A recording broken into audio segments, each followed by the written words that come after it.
tarde, pessoal, tudo bem? Eu sou a Dai, sou social media aqui na Air, e hoje a gente vai começar um bate-papo bem interessante, nosso primeiro episódio do webinar, com duas convidadas super importantes aqui. Eu vou começar pedindo para a Alex se apresentar. Alex, conta para a gente um pouquinho, quem é você aqui na fila do pão da Air? Bom, boa tarde para todo mundo. Meu nome é Alexandra, né? Todo mundo me chama de Alex, os meus amigos, as pessoas que trabalham comigo. A minha formação é em publicidade, eu sou publicitária formada pela SPM, e tenho uma carreira já de algumas décadas, não vou falar quantas, em pesquisa de mercado. Já trabalhei em empresas multinacionais na área de pesquisa, como Nielsen, Ipsos, e há 5 anos sou a pessoa responsável pela área de insights e dados da Airfluencers, né? Então, acho que conta um pouquinho sobre quem sou eu na fila do pão, Dai. Legal, Alex. E agora, Lari, a palavra está contigo. Fala para a gente um pouquinho sobre você. Boa tarde, pessoal. Bom, eu sou a Larissa, o pessoal me chama de Lari. Sou formada em design digital pela Embi, eu sou designer de formação. Trabalho na Air há uns 8 anos, quase, mais ou menos. Estou virando patrimônio aqui da empresa já. E é isso. Legal, então, gente, eu vou falar um pouquinho sobre como vai ser a dinâmica, galera. A gente vai abrir algumas enquetes aqui para vocês participarem. Vocês vão poder enviar perguntas também para a gente no decorrer do webinar.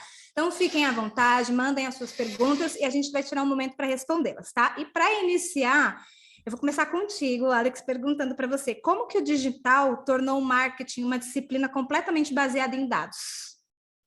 Bom, a gente tem que pensar, e aí eu posso ser uma boa oradora nesse sentido, porque eu sou da geração X, uma geração que nasceu e nem sonhava em ter internet, né? Então, quando eu fui para a SPM, quando eu comecei a estudar propaganda e marketing, nós tínhamos um arcabouço de dados que vinham ou da pesquisa de mercado mais tradicional, né, com os questionários que a gente conhece, que são válidos até hoje, né? Ou de dados internos da empresa, né? Dados comerciais e tudo mais. Era isso que nós tínhamos. Então, se a gente quisesse saber um pouco mais sobre o nosso consumidor, o único jeito era realizar algum estudo externo. Quando a internet surgiu, né? Lá atrás, que faz pouquíssimo tempo, né? Mas parece que já faz uma eternidade, ela deixa e colocou para a gente que é de dados um momento de que tudo que você faz na internet deixa uma pegada digital. Então, tudo que você faz gera um dado. E imagine os milhões de pessoas, bilhões de pessoas que estão acessando agora, né, redes sociais ou sites. Todos eles estão deixando uma trilha de dados que uma pessoa, um estudioso como eu, né, pode conseguir trilhar e utilizar para ter mais conhecimento sobre o público, sobre a influência, enfim, é o que a gente vai conversar aqui nesse webinar. E vou emendar um assunto que tem a ver, no final a gente vai conseguir amarrar todas essas pontas para a galera entender todo o contexto, mas eu queria saber de vocês duas. Qual foi o primeiro influenciador que vocês viram que vocês falaram, cara, esse conteúdo de fato me impactou, essa pessoa fez algum tipo de diferença?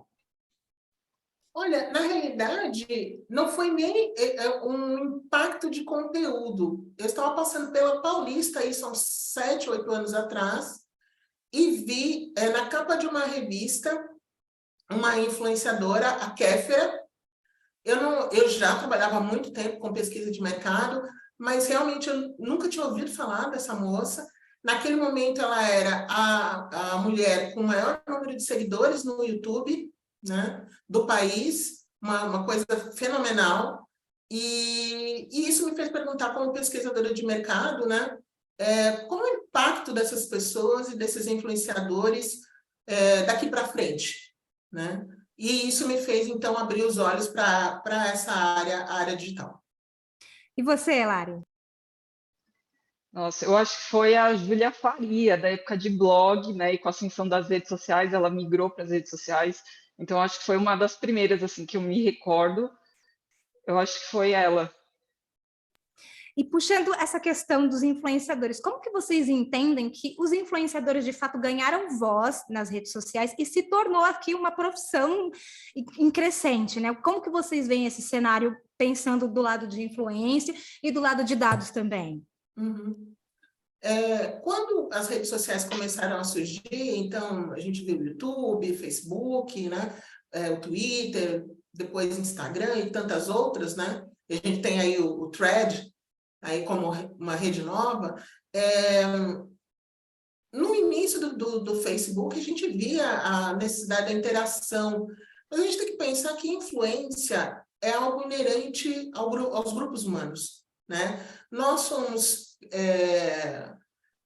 uma espécie que precisa do grupo para sobreviver, né? Para trocar informações, para trocar aprendizagem, né? E as redes sociais propiciaram, né, esse encontro, esse nascimento dessas pessoas, né, dessas vozes. Eu acho que o maior ganho que a rede social proporcionou foi realmente dar voz a pessoas, entre muitas aspas, pessoas comuns, que puderam falar dos mais variados temas, né? Então, assim, eu, como pesquisadora, também me interessa muito, né, as questões voltadas à mulher, né, voltadas à periferia, voltadas à questão da negritude, né? Então, todas essas vozes que, de repente, surgem e que mudam, né, a comunicação. Né? A comunicação deixa de ser unidirecional, como era no tempo que eu aprendi, né? E se torna multidirecional. Né? E, então, isso mudou, é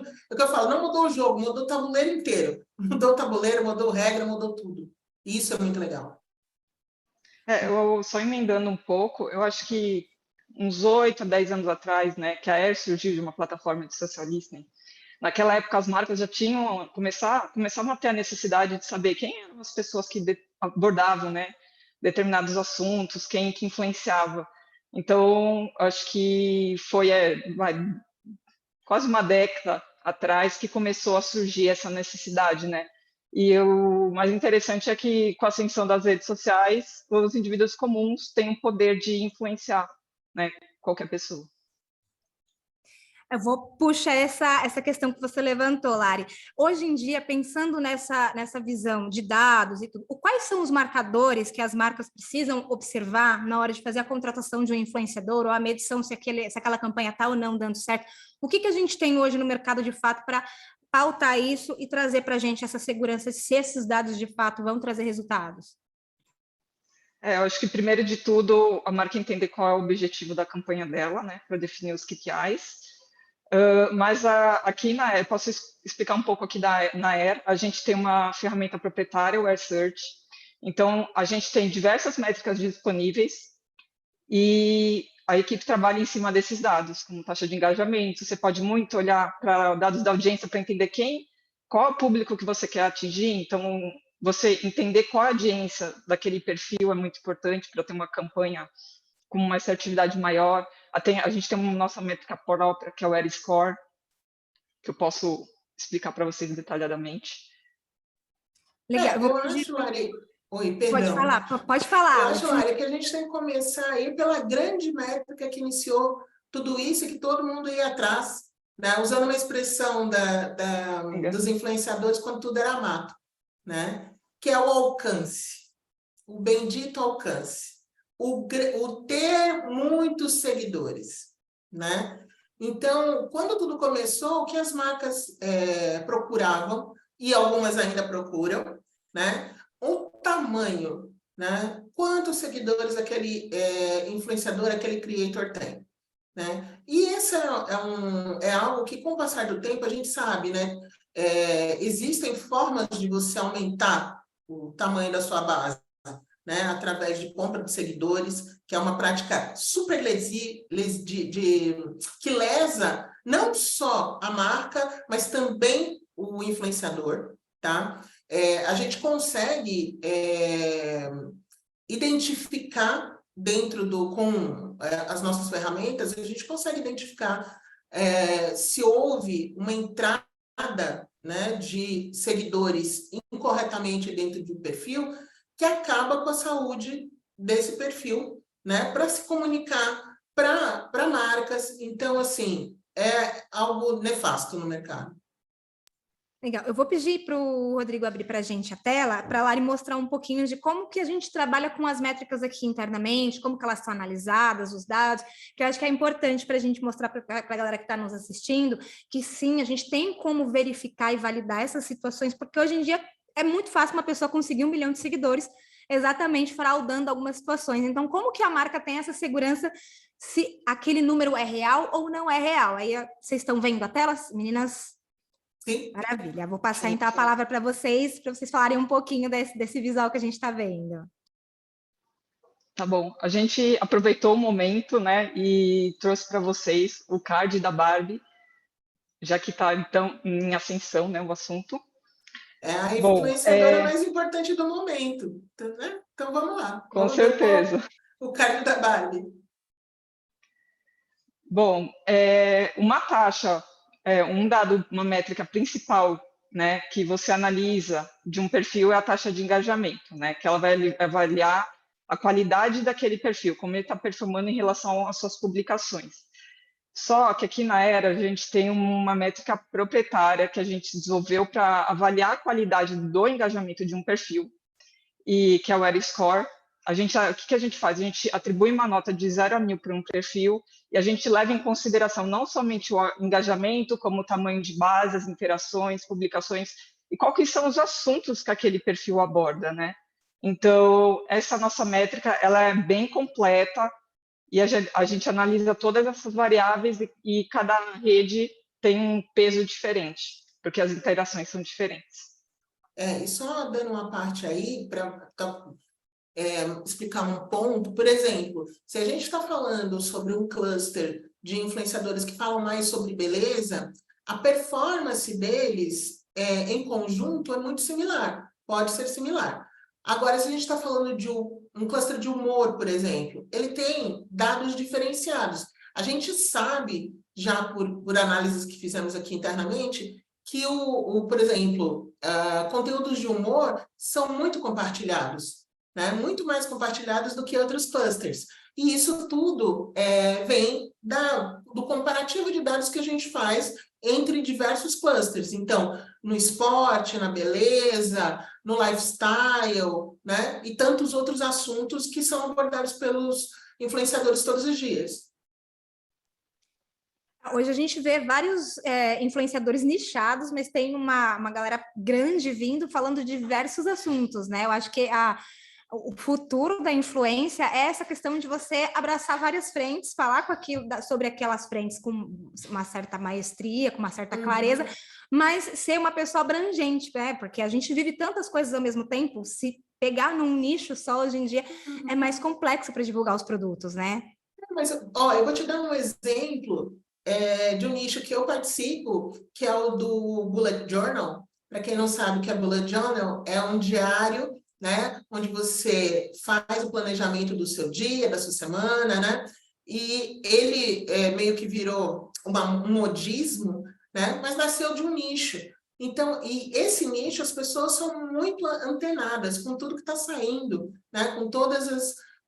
tem um trabalho artístico muito grande, né? Então, entender também cada um dos nichos é muito importante. E tem uma influenciadora dessa área de Bullet Journal que tem 400 mil seguidores, né? Então, você vê que a gente consegue também medir como alguém, ou como um nicho, né, se torna mainstream, né? Como é que algo que nasce num momento, num grupo pequeno, né, consegue ir para o mainstream. Então, o Bullet Journal é uma coisa assim, que há 4, 5 anos atrás, ele era nicho puro, com poucas pessoas, e hoje você encontra Bullet Journal para comprar em qualquer loja, em qualquer papelaria.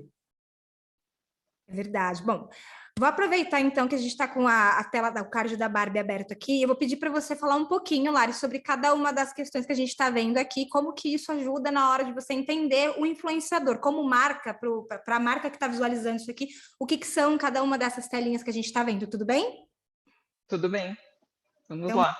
Bom, primeiro de tudo é a classificação que aquele perfil se enquadra, né? A Bárbara, ela é considerada uma influenciadora mega, porque ela já possui mais de 1 milhão de seguidores. Então, a gente tem uma classificação micro, inter, nano e macro. Então, cada um passa por um range, né, de seguidores. Aí, depois a gente vem com o nosso ELA Score, como eu expliquei, que é a nossa métrica proprietária. Então, ela está com 691. Então, a gente considera 691 um bom score. 2,9 de seguidores. A gente sabe que seguidores não é tudo, né? Porque hoje em dia você olha muitas outras métricas além dos seguidores. Antigamente o pessoal olhava muito a quantidade de seguidores, mas isso caiu um pouco de relevância, né? Porque você pode trabalhar com um micro-influenciador e ser muito mais assertivo, porque a audiência daquele perfil é muito mais nichada. A taxa acho que é um recado importante para as marcas. Se alguém que está nos ouvindo trabalha só com engajamento e alcance, abra os olhos, porque existem outras dezenas de métricas que podem ser muito mais úteis na estratégia que você tem de marca. Tá? Desculpa interromper, Lari. Não, tudo bem. Só fazendo um adendo. Às vezes também, ao invés de você trabalhar com um mega influenciador, você, em vez de trabalhar com um, você consegue trabalhar com 10 micros, né? Talvez com o budget que você tem para uma campanha. Então, vale a pena você avaliar.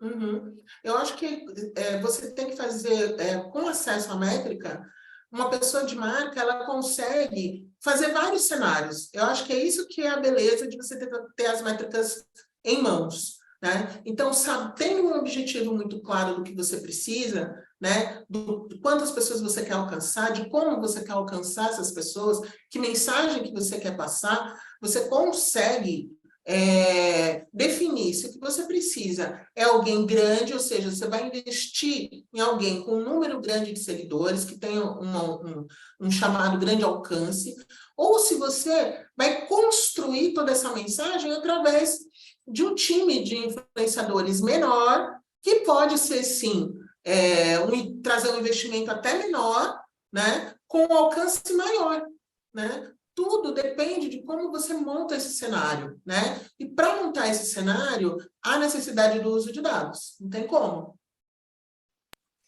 Vou pedir para trocar a próxima tela para a gente ver mais alguns dados, algumas métricas para a Lara explicar um pouquinho para a gente. Que pronto. Os dados da audiência. É super importante você entender qual que é a audiência daquele perfil, porque é o seu público-alvo, é com quem você quer falar. Então, a gente traz informações desde faixa etária, gênero, os interesses, né, da audiência. Você pode ver aqui o da Barbie, o interesse da audiência dela é Disney, Tiffany & Co., Mattel. Então, você vê que já tem uma sintonia com o universo dela, a audiência, né? Tem essa ligação. E além disso, aí eu vou fazer um adendo sobre pesquisa e o que a gente faz de insights dentro da Airfluencers, né? Quando eu comecei a estudar a parte digital, de pesquisa digital, como pesquisadora de mercado, uma coisa me incomodou bastante, que é a construção da persona, né, dos seguidores de um perfil. Por quê? Porque todo mundo que já desenhou uma persona sabe que é um exercício de imaginação, né? Você fala, é a Paula, ela é mulher, tem essa idade, pertence a essa classe social, mora em tal lugar e tem tais interesses.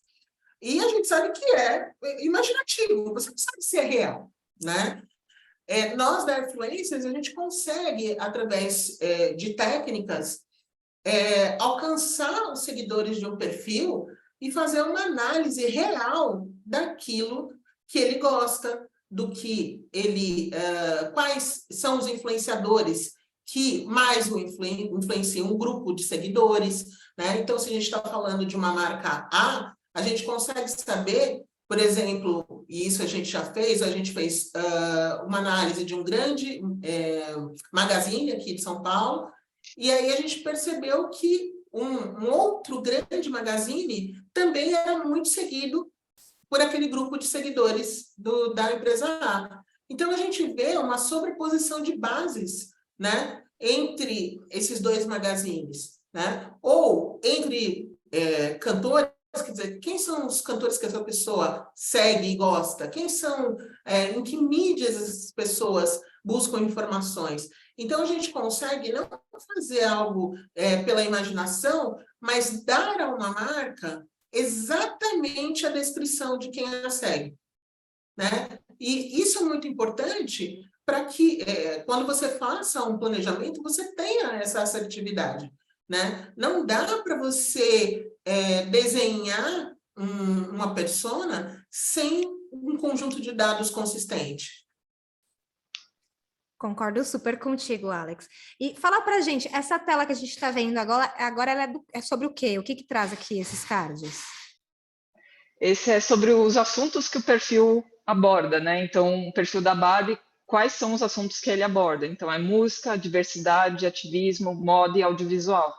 E além do nosso Air Score geral, né, que é a nossa métrica proprietária, a gente tem por assunto. Então, você consegue entender como aquele perfil está performando em cada assunto que ele está abordando, né? A Barbie tem 4 assuntos, mas às vezes você encontra perfis que falam sobre 10 assuntos. Então, você consegue entender um pouco como está a performance dele em cada assunto e se o assunto principal dele realmente tem um score positivo. Então, esses números que a gente está vendo aqui embaixo são as métricas referentes a cada um dos cardzinhos de assunto que ela trata no perfil, certo? Certo. Ai, que legal. Ô, Rô, muda para a gente.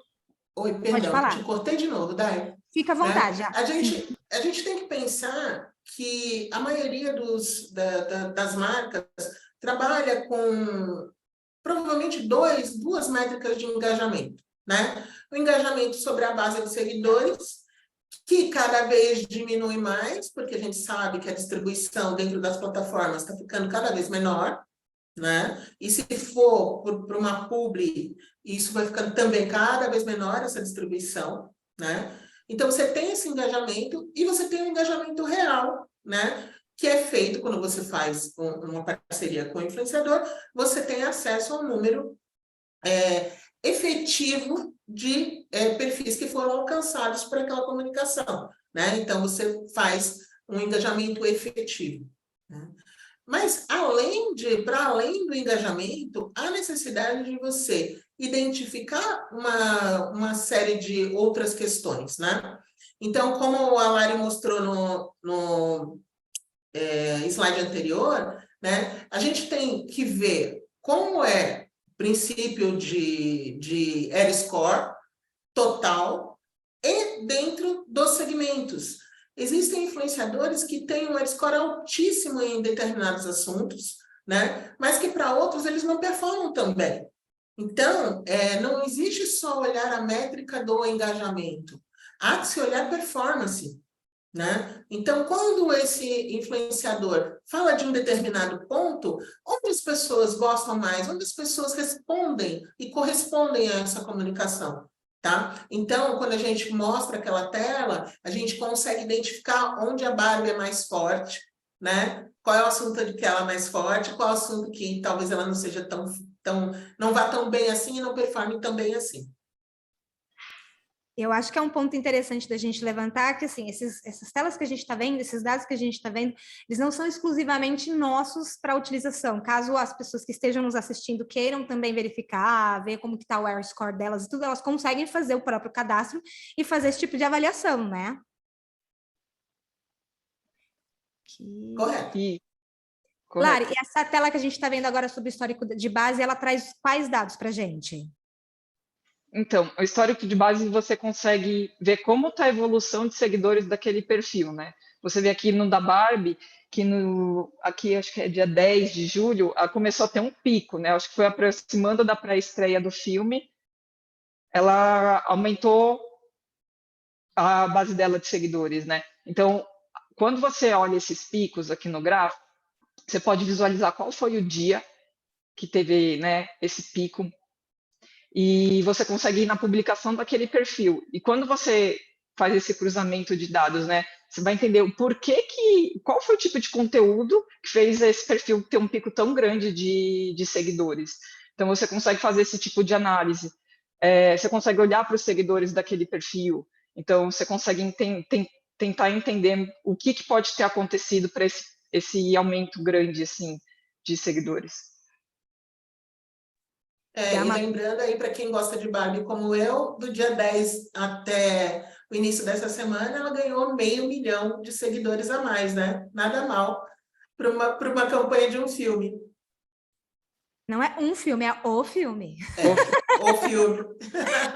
Agora, vamos falar um pouquinho de AirScore. Essa tela que a gente está vendo é referente à nossa à forma de metrificação, certo? Eu queria que você explicasse para a gente um pouquinho, Lari, como que funciona essa metrificação, até para quem está nos assistindo, seja como marca ou como influenciador, como que funciona, como que a gente chega nesses dados, e para o influenciador que quer melhorar a pontuação dele, o que ele precisa fazer para alimentar isso?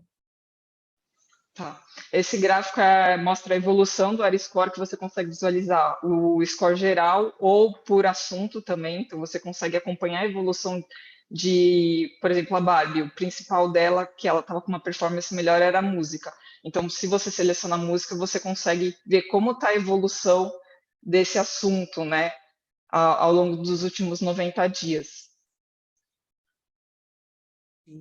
E no caso, vamos supor que vamos só colocar essa suposição de que ela tivesse com o AirScore um pouquinho baixo. O que é necessário que seja feito para que essa pontuação seja alimentada e comece a subir? Eu acho que tudo parte do conteúdo, né? Prestar atenção no tipo de conteúdo que você está fazendo, se ele tem sintonia com a marca, né? Com que você está trabalhando e com o seu público, é o principal, né? Tem que ser um conteúdo autêntico também. Então, acho que você tem que olhar muito como você cria o seu conteúdo, que tudo parte daí, né? Uhum. E aí, vou só colocar uma questão, que existem estudos onde a gente pode, como eu tinha mencionado anteriormente, que quando você entende os seguidores, isso fica mais fácil, né? Que você consegue identificar qual é o conteúdo que mais toca naquelas pessoas, né? Qual é o conteúdo que mais reflete, e isso pode ser feito tanto através de uma análise desse grupo de seguidores, como pode ser feito com a análise dos comentários, dos likes, né? Lembrando que eu falei que tudo que você deixa na rede social é uma marcação, é um dado. Então, quando a gente está falando, por exemplo, de um Facebook, você consegue identificar não só os likes, como uma série de emoções, né? E trabalhar com isso dentro do Facebook. Quando você está em outras redes, né? A quantidade de gostei, o nível de comentários, as pessoas que sempre voltam para dar like, são super ativas dentro da rede, a gente consegue ter uma identificação dessas pessoas e entender qual é o processo que faz com que elas sejam mais fãs daquele perfil do que outras pessoas, né? Então, assim, a análise do que a gente chama hoje de análise de fandom, né? Ela é totalmente possível de ser feita a partir dessas pequenas pegadas que as pessoas deixam nas redes sociais. E o fandom, ele é tão forte que até a própria ferramenta do Face implementou, né? Quando você é muito ativo em uma página, uma comunidade, você ganha um selo que a própria plataforma te dá, né? Então, é a forma que eles têm de incentivar para que os seguidores estejam sempre ativos, né? Exatamente. Né? Lari, A conexão. Pode falar. É a conexão que você acaba fazendo, né, com o seu público. Quando você consegue fazer essa conexão, então você consegue performar bem melhor. Exato, e isso é metrificável também, né? Só colocando, a gente está falando sobre várias métricas, então, de repente, para alguém que está vindo pela primeira vez e só usava aquelas duas, né? Engajamento e alcance, nossa, mas é tudo isso? Né? A gente tem possibilidades de fazer análises muito profundas através daquilo que é deixado nas redes sociais, né? E aí, só retomando essa questão do fandom, é possível também entender por que uma marca não move tantas pessoas quanto outras, né? Então, se você quiser maior engajamento, para ser mais simplista, né? O maior AirScore, você precisa entender isso, né? Você precisa entender por que o seu concorrente consegue mover as pessoas e você não consegue mover no nível emocional, né? A gente trabalha muito com esses medidores, né? E é possível fazer isso através da estatística. E essa tela que a gente está vendo agora referente a performances, fala um pouquinho para a gente, meninas. Bom, as telas anteriores, né, a gente mostra o trabalho pré, né, pré-contratação de um perfil, como você vai analisar aquele perfil que você quer trabalhar. Então, aqui o Hyperlake seria o pós, é como você vai metrificar a sua campanha, né, quais dados você vai olhar para poder avaliar se sua campanha teve uma performance boa.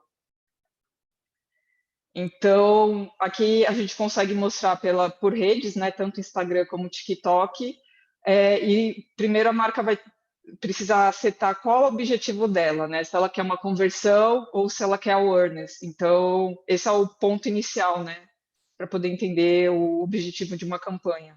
E a partir daí a gente consegue analisar os dados, né, as métricas, tanto de custo por interação, taxa de engajamento, você consegue entender qual que é o seu ROI, quantos cliques tiveram no link, se teve a porcentagem, né, a taxa de conversão.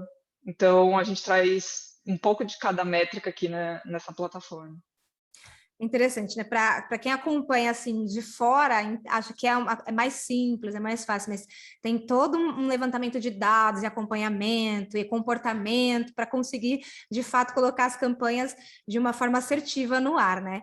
O Rodrigo me falou que a gente tem perguntas, eu vou pegar com ele aqui já uma. Passa para mim, por favor, qual que é a primeira pergunta?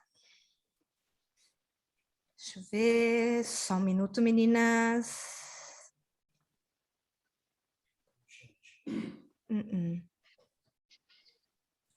Não, Rô. Enquanto você ainda está procurando uma pergunta para a gente, eu queria fazer uma pergunta para a audiência, tá? Eu queria saber de vocês que métricas que vocês costumam utilizar nas suas campanhas, tá? É só engajamento e alcance ou vocês utilizam outras?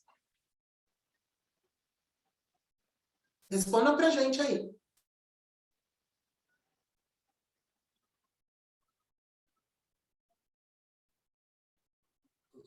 Engajamento, alcance e conversão. Alguém falou aqui. Conversão, CPM. Aqui, a pergunta que chegou que eu achei bem legal é que se com esse histórico da base que a gente mostrou, a gente consegue validar se aquela pessoa fez ou não compra de seguidores. Vamos falar o seguinte, não vamos usar a palavra compra, tá? Porque a gente já identificou alguns perfis que sofreram ataques hackers no passado e esses seguidores fake ficaram presos no perfil, ainda estão no perfil, tá?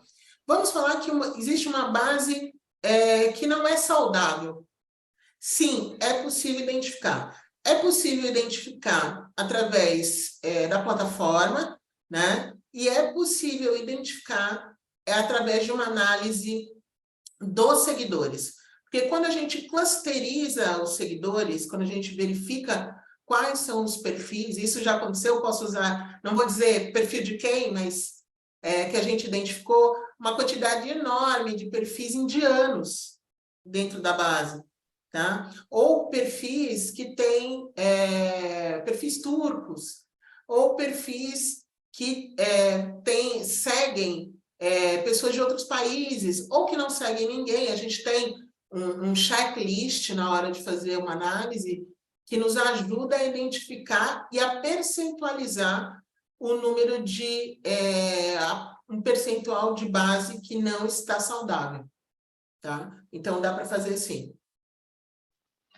Só complementando a Alex, eu acho que quando você analisa, o histórico de base de um perfil e você identifica, por exemplo, um pico muito alto, e se você vai olhar o conteúdo dele não teve uma boa performance. Então, aí você já pode criar alguns alertas para entender qual o motivo daquele pico.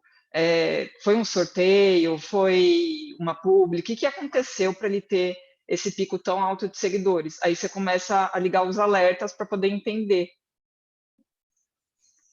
Legal. Ó, vou continuar com as perguntas da galera, tá? Aí a próxima que eu tenho aqui é: eu tenho uma dúvida sobre métricas que usam para estimular o alcance potencial. É uma média, é um percentual de base de seguidores? Qual que é a conta que é feita? Repete para mim, daí, por favor. Sim, ó. Sobre as métricas que usam para estimular o alcance potencial. É uma média, é um percentual da base de seguidores? Isso que eu não entendi. Métrica para estimular. Se a pessoa Seria uma puder. estimativa, Eu acredito que seria sim. referente, Tá. uma estimativa de alcance. Tá. A gente faz, na verdade, um match, né, entre a classificação do influenciador, qual é o cluster que ele está e a porcentagem de entrega que ele tem, para a gente calcular essa estimativa. Legal. E qual que é a métrica ideal para se acompanhar numa campanha ou como que funciona? Quais são as métricas que vão ser acompanhadas quando é lançada uma campanha? Como que essas métricas são decididas?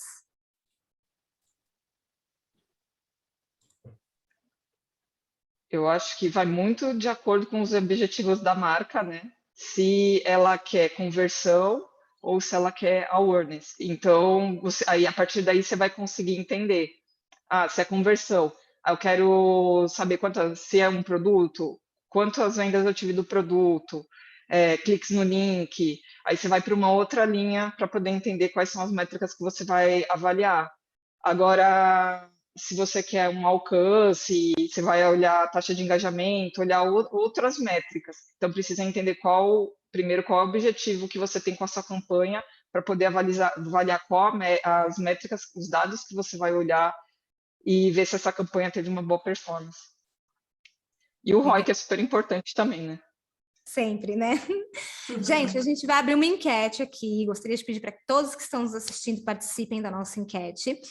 E continuem enviando as perguntas de vocês, a gente está soltando aqui as informações. E aqui eu vou trazer mais uma pergunta, que inclusive ela vem muito em rede social. A gente recebe muito do pessoal que nos segue, querendo entender como é feita a conta para o E-Score. Eles querem entender como que é feita essa contabilização da metrificação dessa pontuação em si. Vocês conseguem explicar um pouquinho para a gente? Consigo. Vamos lá.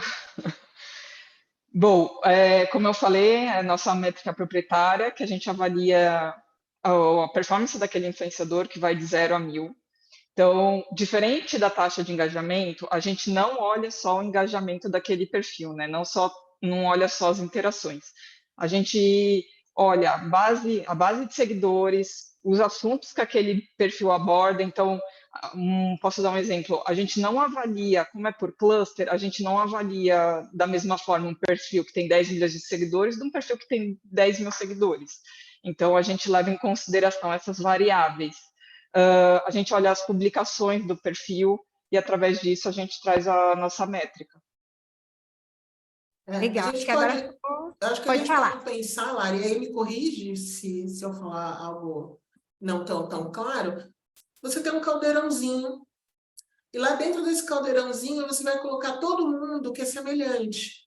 Então, por tamanho, por assunto, né? Isso. O engajamento acaba sendo um resultado dessas questões, né?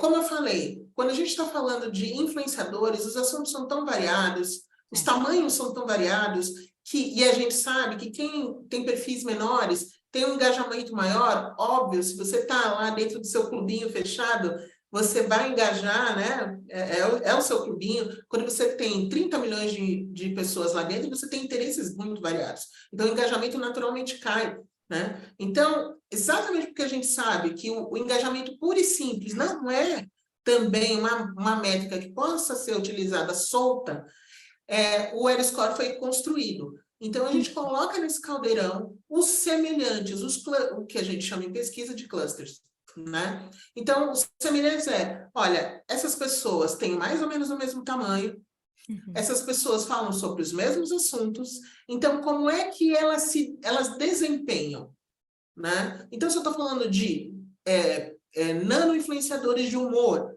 como é que eles se desempenham? Vai ter gente que vai desempenhar muito bem, vai ter gente que não vai desempenhar, né? Eu não posso colocar essas pessoas com um cluster de beleza ou com gente de milhões de seguidores do mesmo assunto, né? Então, esse pequeno caldeirão é o L-score, tá? Onde a gente tira ali o L-score por esses clusters. Ah, eu acho que ficou bem claro agora. Mas se vocês estão assistindo, a gente ficarem com dúvida, a gente podem mandar aqui. Por exemplo, a Gabi pediu para a gente voltar nessa questão das métricas, como que elas são estimadas, né? Se é, se é o alcance que é utilizado, se é um percentual da base de seguidores. Ela pediu para a gente voltar nessa questão, porque ela não conseguia entender direitinho. A gente consegue voltar nisso? Ela quer que a Da gente explique estimativa. novamente? Podemos. Isso, a questão das métricas que usam para estimar o alcance. Tá. Bom, a estimativa do alcance, a gente vai olhar assim para a base daquele seguidor, né? Ver quantos seguidores aquele perfil tem. E a gente leva em consideração também a taxa de entrega que aquele perfil tem. Então, cada classificação de perfil, nano, micro, inter, macro, mega, ele tem uma taxa de entrega, tem uma porcentagem de taxa de entrega. Então, através disso, a gente faz esse cálculo para chegar na estimativa de alcance daquele perfil. Legal, deixa eu pegar mais algumas perguntas aqui. Só um minuto.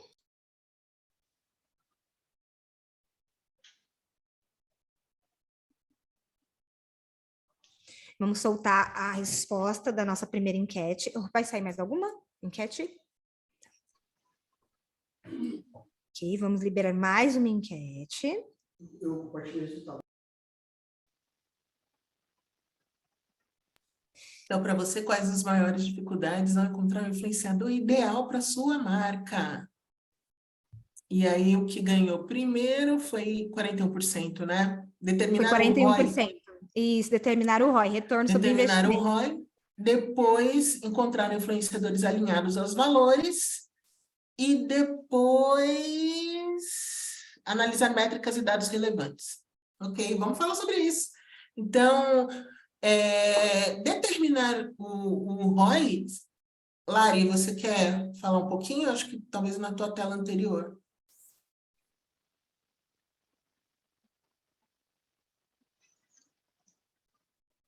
Vocês vão compartilhar a tela? Tá compartilhada. Você está conseguindo ver, Lari? Vocês estão conseguindo ver, Não. galera? Que está nos assistindo? Não, também O não. último slide que a Lari mostrou, que é esse slide vem da nossa plataforma, Hyperlake, né? Lembrando, para quem está tendo um contato inicial com Airfluencers, a Airfluencers ela se diferencia um pouco dos players do mercado, porque nós somos uma empresa muito voltada à tecnologia. Então, basicamente, a gente tem uma quantidade de produtos, né, tecnológicos, que são plataformas, né, sendo o primeiro o Aeroscore, que a Lari mostrou da Barbie, mas a gente também tem aí outros produtos e outras plataformas, né, Lari? Isso. A gente tem a Airfluencers, é uma empresa de multi-soluções, né? Ela tem a parte de serviços e também tem a parte de tecnologia. Em tecnologia, a gente tem 4 plataformas. Aqui a gente está mostrando somente 2, né? Que é a voltada para o universo de influenciadores. E vamos lá. Bom, aqui a gente consegue ver o investimento que a campanha gerou. A gente tem aqui na plataforma uma funcionalidade que você consegue ver o funil da sua campanha, né? Desde do seu alcance até chegar na conversão. Quando você tem essa taxa de conversão, aí sim você consegue fazer o cruzamento, né? Para poder entender qual que é o seu ROI, qual que foi o ROI da sua campanha. E você consegue avaliar também por perfil. Então, você não tem só uma avaliação geral de todos os perfis, como você consegue visualizar cada perfil como indivíduo. Então, você consegue ver qual que está performando melhor e se de repente durante a campanha você quiser mudar alguma estratégia, você consegue, né? Dependendo de como está a performance de cada perfil. Legal, bem interessante essa tela, é muito importante para acompanhar como está caminhando a campanha, né? Bom, estamos entrando na reta final do nosso webinar, porém a gente tem mais uma enquete para soltar. E enquanto a enquete está aqui na tela, eu tenho uma pergunta assim Bem interessante para fazer para vocês. Ela veio do Felipe, ó. O que vocês avaliam que seja mais interessante para um banco digital que está fazendo um trabalho de branding aqui no Brasil, através de parcerias com influenciadores, parcerias com vários micro-influenciadores de nichos diferentes, ou parcerias pontuais com influenciadores gigantes? Como que vocês veem esse cenário? A gente volta para entender qual é o objetivo, né? Então, quando a gente quer o alcance, você pode ter das duas formas. Você pode ter um alcance com alguém muito grande, você pode ter alcance com um grupo de pessoas menores, né? Tende a ter um engajamento maior quando você usa um squad. Mas, obviamente, como, né, tudo tem prós e contras, administrar um squad com muitas pessoas ele é muito mais difícil, né? Então, mas é importante que você tenha em mente sempre qual é o objetivo, né? Se é Warner, se é lembrança, particularmente como pessoa de pesquisa, eu sou sempre, e publicitária, eu sou sempre puxo a sardinha para a frequência, né? Eu acho que a frequência é muito importante. Então, quando você está com vários influenciadores e sabe muito bem quem é o teu público-alvo, ver 2 ou 3 vezes influenciadores diferentes falando sobre o mesmo produto, cada um dentro do seu jeito, da sua maneira, né, de falar, isso eu acredito que ajuda muito, né?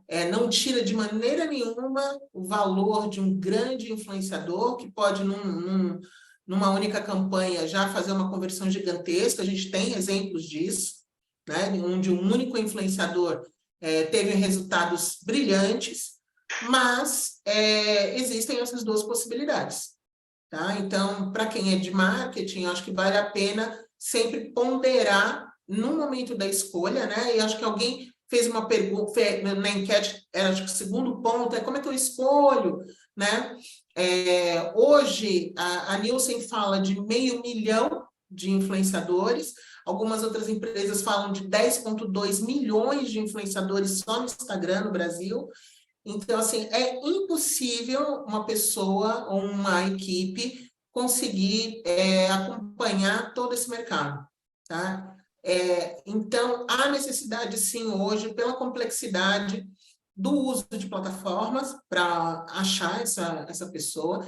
E aí existem estudos e métricas onde você pode traçar comparativos entre eles, tá? A gente fez um trabalho bastante grande para uma empresa da área de cosméticos e beleza, que é uma metodologia que nós utilizamos de embaixadores, onde nós conseguimos, através dos comentários sobre aqueles influenciadores, a gente avaliou uma lista de 15 influenciadoras, e através dos comentários nós metrificamos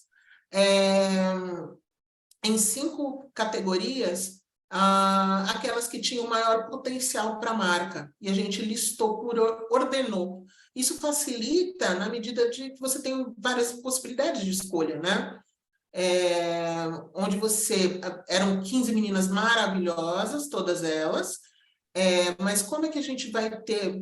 Eu preciso de alguém mais voltado ao luxo, eu preciso de alguém mais voltado à alegria, eu preciso ter alguém mais voltado a uma outra característica de marca. Você consegue encontrar e metrificar a partir de comentários, ter uma metrificação percentualizada. O ideal, né? Você encontrar influenciadores que de fato consigam comunicar a sua marca no tom, né? Que eu acho que essa é a grande magia, né? Lari, você quer colocar a sua observação sobre esse tema também? Você tem bastante coisa para trazer sobre isso.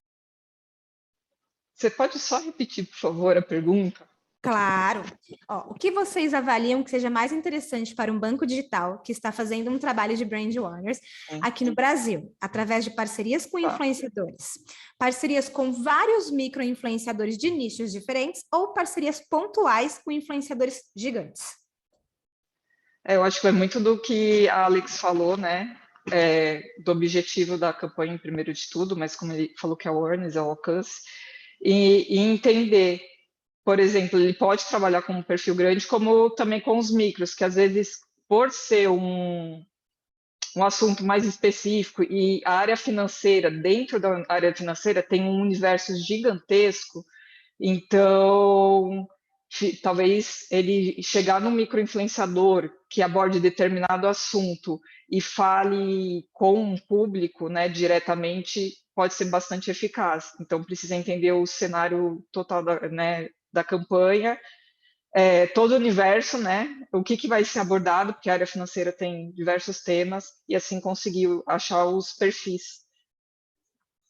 Legal. Bom, estamos aqui na reta final. A última enquete está no ar. Peço para que todo mundo que esteja nos assistindo responda. Quem quiser, ainda dá para mandar, acho que tem espaço para mais uma pergunta. E eu queria perguntar, ver contigo, Lari, a questão de, vamos supor que a gente vá rodar uma campanha com um grande influenciador e outros 3 pequenos. Eu consigo acompanhar as métricas dessas campanhas separadamente, na hora que eu for ver como isso está performando, ou elas vêm todas juntas? Pode uma influenciar a outra? Depende como você configura essa campanha, né? Se está fazendo uma campanha conjunta ou campanhas separadas, aí sim, mas você consegue avaliar a performance por indivíduo. E consegue ter o valor também, o dado geral, né? As métricas principais da sua campanha no geral. Você consegue avaliar dos 2 cenários, tanto individualmente como geral. Eu acho até que... Pode complementar, Alex. Não, eu acho que isso é super importante na medida que você começa a entender e vislumbrar uma relação de longo prazo com determinados influenciadores, né? Porque você já sabe que ele performa bem com a tua marca, ele trabalha bem, né? Ele gosta, o público dele também gosta, né? E dá um bom retorno. Então, esse acompanhamento é muito importante, né? É o que a gente fala, existem dados na pré-campanha, na campanha e na pós-campanha, né? Então, esse dado, fazer esse acompanhamento e depois ter um fechamento pós-campanha, onde você identifique o influenciador individualmente, para fazer com que ele tenha realmente uma relação de longo prazo com a marca. Isso é super importante. Bacana, meninas. Bom, eu vou finalizar nosso webinar já com a terceira enquete aqui com as respostas, para a gente já dissertar sobre isso e finalizar. Eu já vou começar agradecendo todo mundo que nos prestigiou aqui. Em breve vocês receberão o certificado que a gente havia informado na inscrição. Muito obrigada por todos vocês que nos prestigiaram.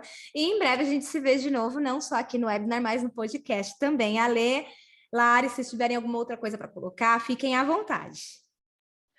Eu tenho. Primeiro, quero agradecer a todo mundo que está participando. Eu acho que esse assunto, para falar em 1 hora, é pouco tempo. De repente, se o pessoal quiser uma parte 2, a gente pode trazer até a Larissa Paixão, que ela é especialista em campanhas e métricas aqui da ER, e eu acho que seria super válido ter uma parte 2 sobre esse assunto. Aí sim, a gente focar, mergulhar no universo das campanhas, desempenho, performance. Eu acho que seria super válido, e obrigada pela participação de todos. Alex? Eu faço das palavras da Lari as minhas, né? Então, muito obrigada pelo convite, obrigada por quem compartilhou esse tempo, né, com a gente, que está aí há 1 hora nos escutando, né? E estou à disposição, né, para, se tiver ainda alguma dúvida, e responder. Muito obrigada, viu? Então é isso, está subindo aqui a galera pedindo parte 2, então se preparem, teremos a parte 2, quem sabe com a Lari conosco aqui já, né, para falar um pouquinho sobre as campanhas, as métricas junto conosco. Então, gente, muito obrigada, boa tarde para vocês e até a próxima. Tchau, tchau. Obrigada. Tchau, obrigada. Obrigada.